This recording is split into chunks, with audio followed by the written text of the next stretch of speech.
lamari tilas na tsaran bu magagina. Shi yayo abba har da umma wacce ke sona. Yi min horo da tarbiya kar da na yo barna. Godiya na yi wa Ubangiji wanda ya min kyauta a gidan duniya.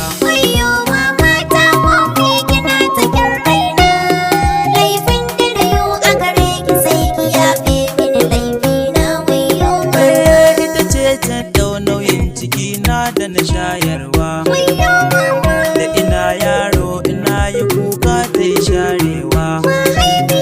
Komai na fiɗa mami ta yo don ba ta gazawa. Haka ne ya saka komai take so zan yi mata shi a gidan duniya.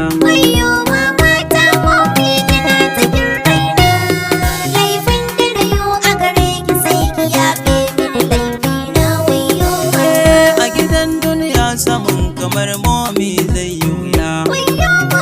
Da silar ta na tsallake sirati na ke rauya.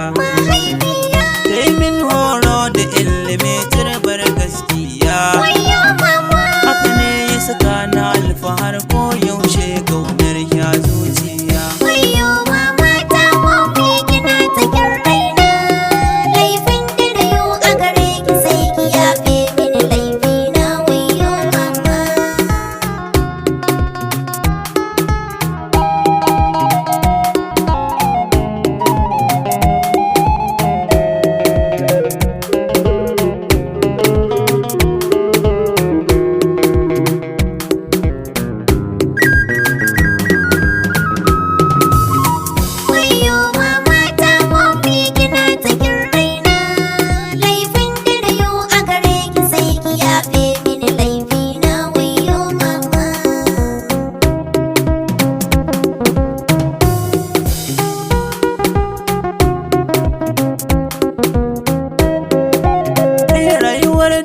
Samun kamar momi zai yi wuya.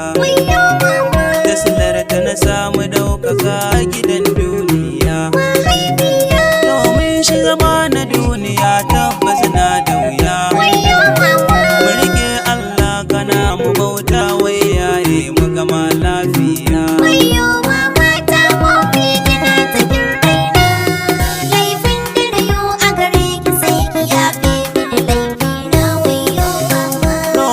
Nake laifin da na kiyo yafewa.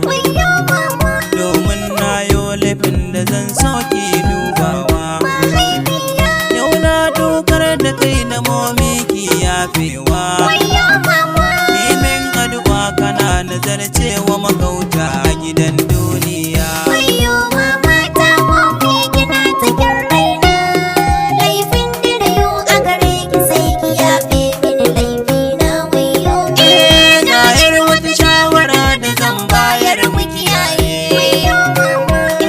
Saba uwa uba koma kai waye.